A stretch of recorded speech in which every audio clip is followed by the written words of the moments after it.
This is the day where we have 80 jerseys that blend into one blue river. One blue river that flows constantly. The end of the river, the empty end of the sea as one. That's how we roll. Sing it, Pro Sarah. Hooray for us! Hello, Coach Walsh, and welcome everybody to the Sarah High School Football Podcast. We are episode number 2 of our 4th season. Super excited. This might be one of our most exciting podcasts yet because it was one of the more exciting games that we played on Friday. Sure. So I guess I'll just start with that. What a game. The Chronicle, San Francisco Chronicle said we had everything going against us. We were known as the underdog. I don't know if we knew it that much. Well, maybe I didn't pay much attention to it last week, but I didn't know so many were, thinking we wouldn't pull it out. But they said the article started with 4 bullet points. It said everything was going against them.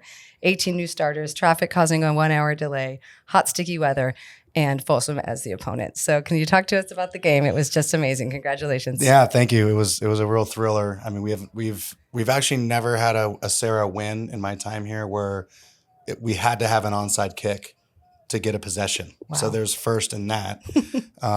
We have had a game-winning field goal before that was a couple years ago against De La Salle. Yeah, right? Dylan Judier hit one to make it 24-21. So we have been through that before, but there was a lot of amazing things that happened that night. It was a great game. I mentioned I don't know about this team and can they just buy into the process? And what I really think is cool is no matter what you're talking about is if there is a process, a proven process that has certain ingredients that are rooted in truth and positive things, then you should never be worried unless you're really focused on the outcome. And right. If the outcome is the only thing that matters, then you should be worried about everything because for us, it's all about the process and talking about being a tough organization and all those things that you mentioned all go into the fact that we were up against some serious odds against us. And what makes me happy, my scoreboard, is that they showed a lot of toughness, showed a lot of resiliency. Some new stars were born. It was a really, really cool experience.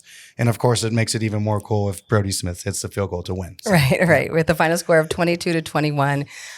It was a nail biter throughout, or especially for the last, definitely the 4th quarter. I mean, up and down throughout, the beginning half. You went into the locker room with the score of, what was it, 21-13. Yep. Mm-hmm. What did you say to your players at that point? Just we're right where we want to be. I mean, if I asked any of these players, hey, if you could be 8 points down to Folsom going into halftime, would you take it? And probably would. Like that's one score and a 2-point conversion. And I do have to say for those football tacticians out there, I made a really bad mistake. And this is what I talk about. Sadly, I have this head coach saying where I can never really enjoy anything, but I really should have. So at the end, when they had that crazy Sports Center play at the end of the half, oh my gosh, they got a 15-yard penalty. Laterals. Yeah, all the laterals and number 3 going number 3. Right. And they got a sideline penalty, a 15-yard penalty.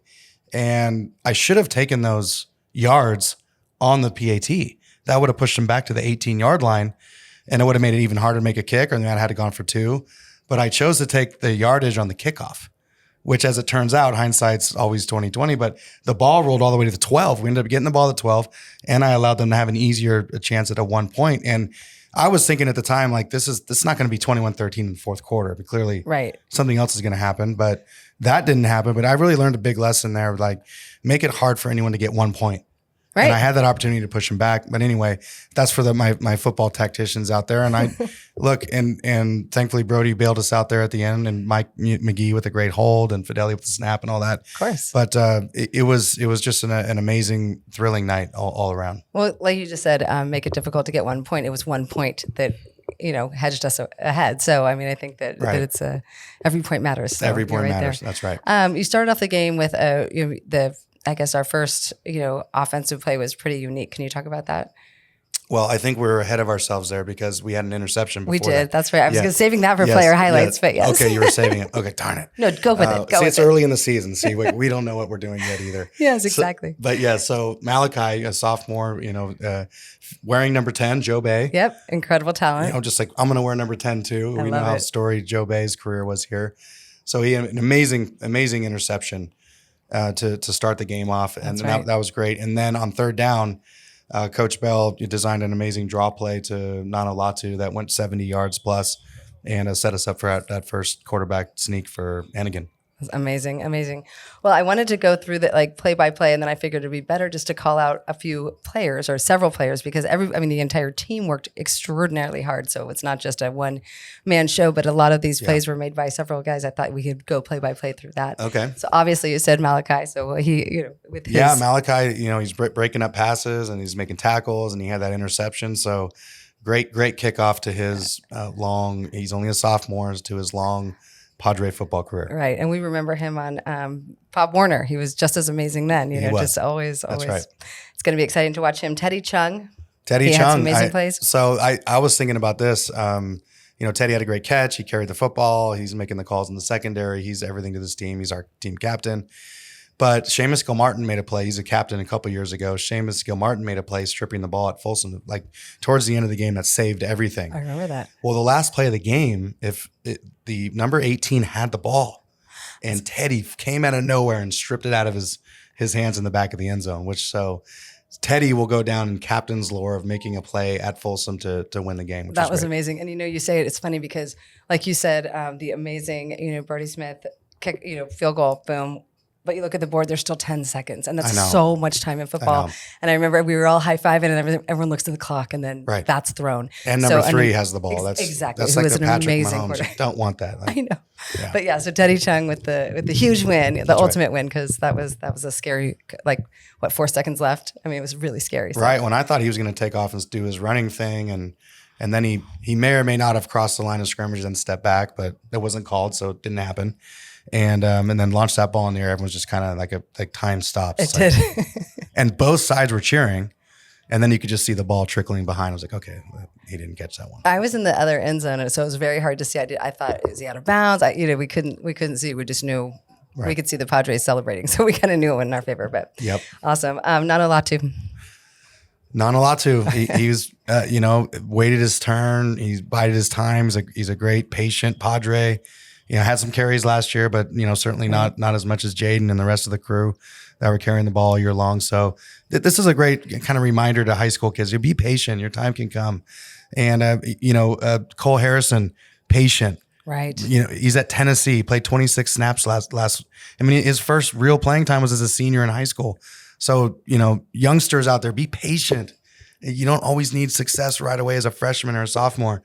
God has a plan for all of us. So anyway, Nanu, on that trajectory, great player, great Padre, great smile. It was really, really good to see him have such a great night running that football. Runs. He really did a great job. Yep. Our new quarterback, Andrew Hennigan. So we grade every single week. Our team graded at 80%, which by all standards for a first game with 18 new starters is really, really incredible. And that's a really high standard to hold on. Great score. It really, really incredible. As a team, we graded 80. And Hennigan graded at 77%, which I think is good with all the pressure, everything on his shoulders and all the things. He left a lot on the table. I think he'd be the first one to admit it. But he did it with a smile and he's the guy we're behind. And so overall for a first game under all that duress and everything, I thought that was a great job by Henny. He did a great job. It was first big game time experience and he did great. It was very fun to see. That's right. Tommy Miller. Yeah. He's wearing number 6, which you got to go back in time. It reminds me of Sam Goligoski, who's now at UC Davis. That's right. It was a similar type of thing. Just number 6 running plays down and being all over the field and never quitting. And another one of our team captains really showing up on Friday night, setting the tone for the Padres. Great game by Tommy. And Clay Hinsdale, great diving catch. Wearing Seamus Gilmartin's number now, right? Yeah, he is wearing Seamus's number. That's right. And he reminds me, in a way, a different player, but a lot of Nate Sanchez. Nate Sanchez, he's the MVP of our team a few years back. Right. Fantastic Sarah Padre. But when I see Nate, I say, "What's up, MVP?" Because he made everyone better around him everywhere he went, and Clay does that. And particularly on the offensive side, where and Coach Bell doesn't run like a 3-play offense; it's like 300 plays. It feels like with the different formations and all the different things we do. Super creative. And Clay manages all that around and tells people where to go. And yeah, he's 4.8 GPA. I was going to say he's a pretty smart kid too. He's a smart kid. Yeah, it's great. Brody Smith. This is a redemption within redemption type game. He missed his second PAT and then he missed his first field goal. And then executed just an absolutely perfect onside kick and hit a game-winning field goal.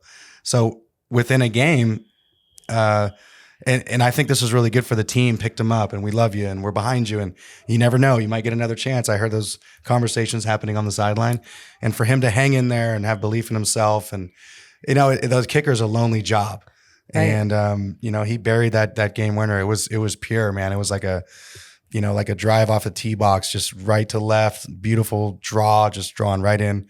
And I knew the minute it got off the leg, it was good. That's great. And you can't underestimate, how many times have you seen a bad snap or a botched hold, and Andrew Fideli and Mikey McGee did a great job of putting the ball down, and that was it. That's great. Yeah. Christopher Yoon. Yeah, he's another guy who's a ton of patience. He's a senior.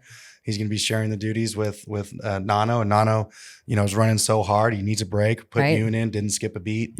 So it's great to see that we have a two-headed monster. We have other runners too. We have a very gifted running back stable this year, and but it was good to see Chris. Finally, it's hard as a junior. You really want so much. And, Right. And there's so much pressure, and you see all these things happening around you. And Chris was patient and had a great night and scored that big touchdown there at the end to make it 21-19. Very good. Yeah. Awesome. Well, I mean, like I said, most exciting game. It was so much fun. It's such a great season opener.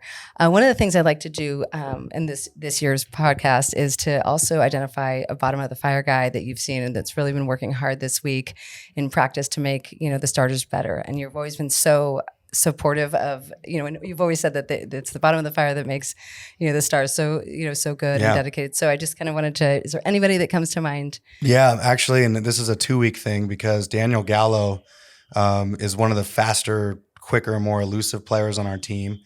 And last week during all our scramble drills, he was number 3. He was Ryder Lions. And we had to chase him around, and that really, really paid off. And this week he's playing running back at De La Salle as fast as it gets this year. So now he's doing that. So I think he's the type of guy that you look at that and like, we caged number 3. We made him work. He's running around the field all night. Well, we were doing that, chasing Gallo around all last week. So it's Nice. really, it's amazing to have those type of players that are selfless that way. And all of our scout team players they're working to get better. And it's so important because, iron sharpens iron, they say. And if we don't have great scout teams, we're not going to have a good team. So I'm very, very proud of him. Great. Thank you very much. And you already alluded to this, but last week when I asked you to describe the team, you said 3 words, I don't know. Can you now this week describe the team in 3 words just from their performance? 3 words. Their performance on Friday night. I'm sorry. 3 words. 3 words. Yeah. Well, I figured I'd go with your 3. how about I know more?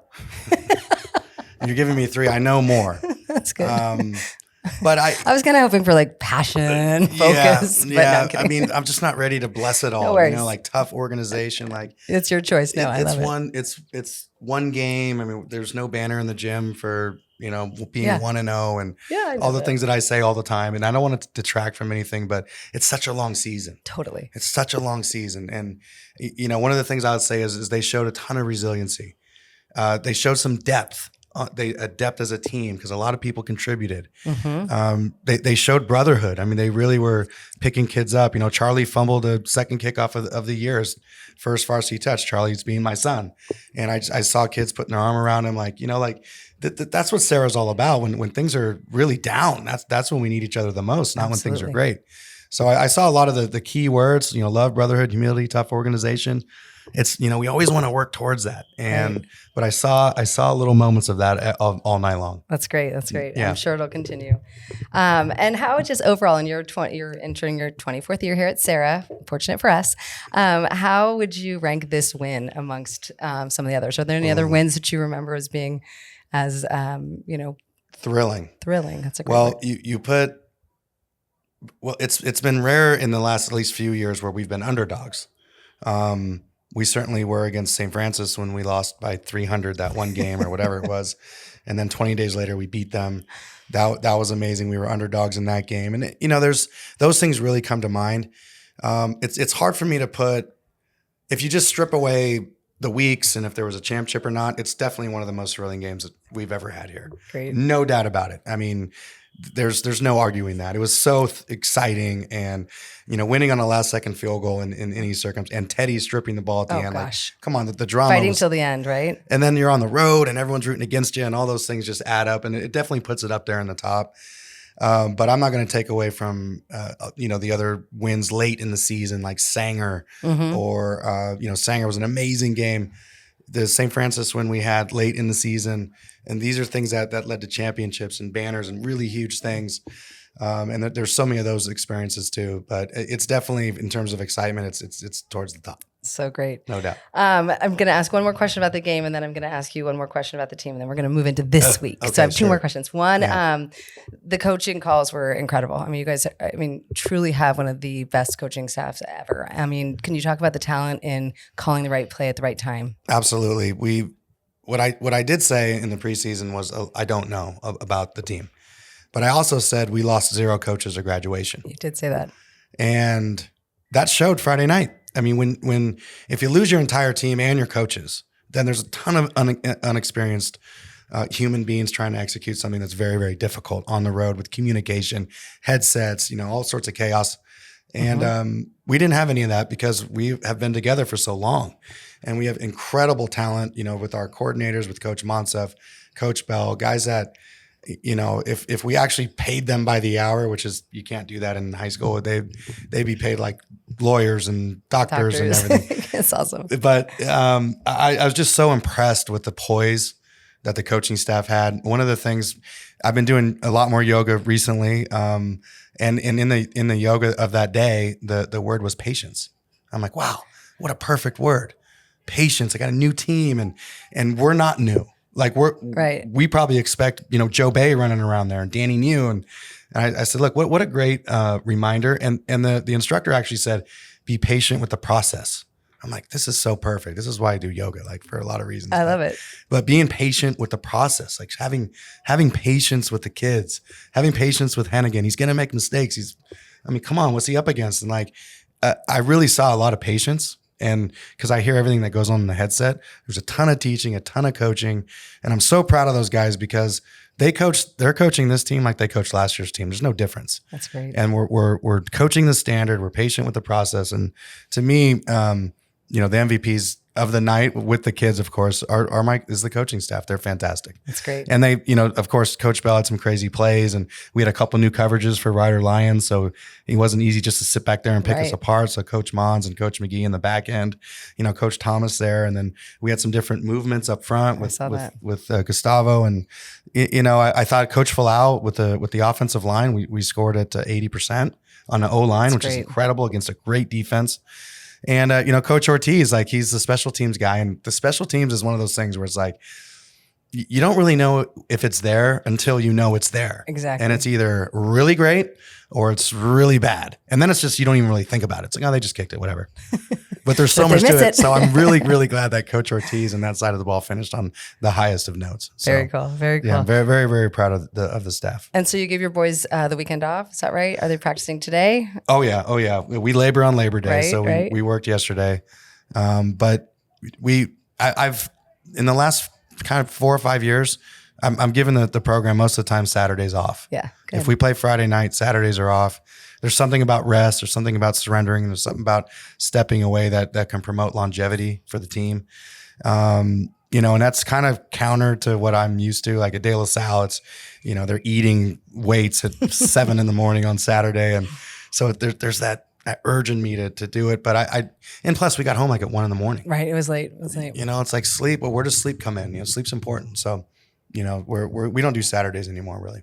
Good. Nice. Yeah. Unless I'm really mad, but yeah, exactly. Then you call them in, right? Prove? Yeah. What does that prove? So I'm sure the question on everybody's mind right now, obviously we've got our big game against De La Salle at De La Salle on Friday night.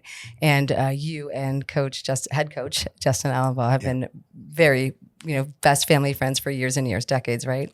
Did he call you? And what was the conversation about? We actually had a great conversation on the bus on the way home because they finised way earlier. He wasted no time. No, he called me. It was great. I saw it pop up. I'm like, oh man, I got to talk to him.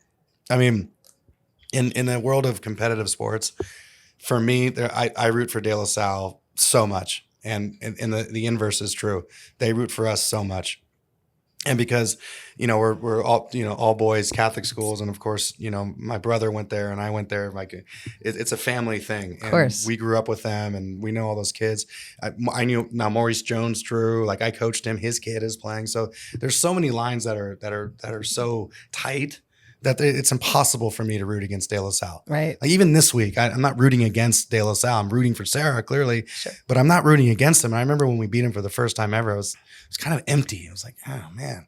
And I thought I would feel better about this, but I didn't. And that's because I love what they do. I love what they stand for.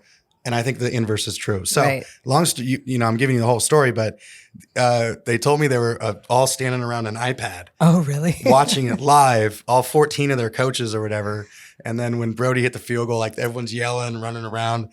And I thought that was really cool to hear that, that the Spartans were behind us and on our side. And certainly won't be this week, but I thought that was really cool. Justin wanted to call and tell me that and say congratulations. He was very, very proud of us. That's awesome. And, fortunately it's not just personal.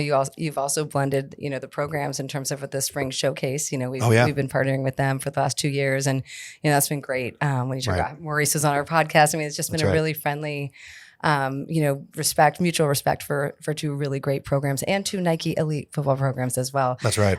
So we're going to battle it out on Friday night. And how are you feeling about that? Not great. Yeah, not great. I didn't feel great about Folsom, and I'm not going to feel great about St. John Bosco and, the leagues. I never really feel great about anything to put it out there. But I think De La Salle is like, they say, is De La Salle back? Like, they kind of really didn't go away. I mean, there's like a heyday in the early 2000s when it was just a different world. And, there's 4 or 5 NFL guys on one team. And there's some crazy things like that, or during the streak, 151 games in a row and all that crazy stuff. But, those, it's a different world now. And last time I checked, they've played in the state championship game like forever.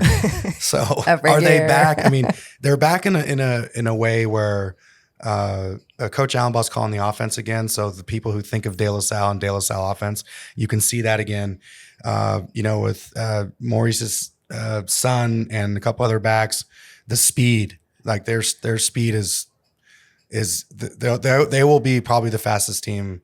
And I haven't seen Bosco play yet. And Reardon has some fast kids, I know for sure. St. Francis got a really fast back, but like collectively, the speed of De La Salle is pretty much on a different level than I've seen. And that's something I'm very, very concerned about, just in offense, defense, and special teams. They can really, really fly. So anytime a kid gets the ball, it could be a touchdown. That's in the screen game and the run game, which they're known for. In the secondary, their kids are flying everywhere. Their big players are fast, talented up front. They can move, they can strike. They look like De La Salle. Yeah. And but that's why we reluctantly scheduled each other. I was like, we've both crept up. They've always been there, but we've crept up to where we're one of the top teams in NorCal, and we should play each other every year. That's what we're gonna do. So, that's great. Yeah. Can you tell me just remind us all of the significance of the wins and losses in the preseason and how that measures up at the end of the season? I mean, it's not just, for scrimmaging and to see who's better or stronger on that particular, matchup. But I mean, can you tell us a little bit about, how it all plays out in the end game? Totally. When the state gets together at the end of the year, they look at the comprehensive look at the season. And if there's head-to-head competitions, then they take head-to-head into account when they're looking at, hey, should that team play in this bowl? Should that team play in this bowl?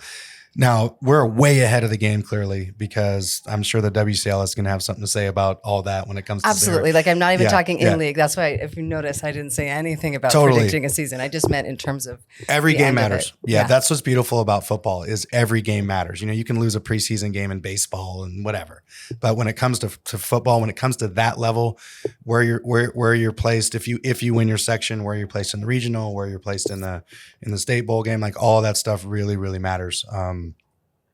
As they take the collective balance of the entire schedule and then compare it to the other schedules in every other section. So it certainly matters, and not only at this level, but all the levels that all the teams are playing. Sure. Interesting. I just always remember that back when, last couple of years, like, oh, well, in the preseason, I remember thinking like, well, that was so long ago. How does that matter? But it really did. It really did matter. Certainly with open division. I mean, a couple of years we were like, whoa, I remember people saying, if you'd lost that game, you'd be playing, actually we're chasing, different level of strength, right? You're totally right. And I mean, just look at Folsom last year. we won here, and they played in the game right before us and won the state championship against St. Bonaventure. And then, we played the open division game. And so it all matters. It sure does. It all matters. My philosophy has always been, if someone, myself or someone else, puts the game on the schedule, we're going to attempt to do everything we can to get high grades, to get goal achievement, and do everything we can to be as successful as possible in that 48 minutes, because that's what they ask us to do. That's what we're going to do. And then whatever system we have no control over, we're in, whatever.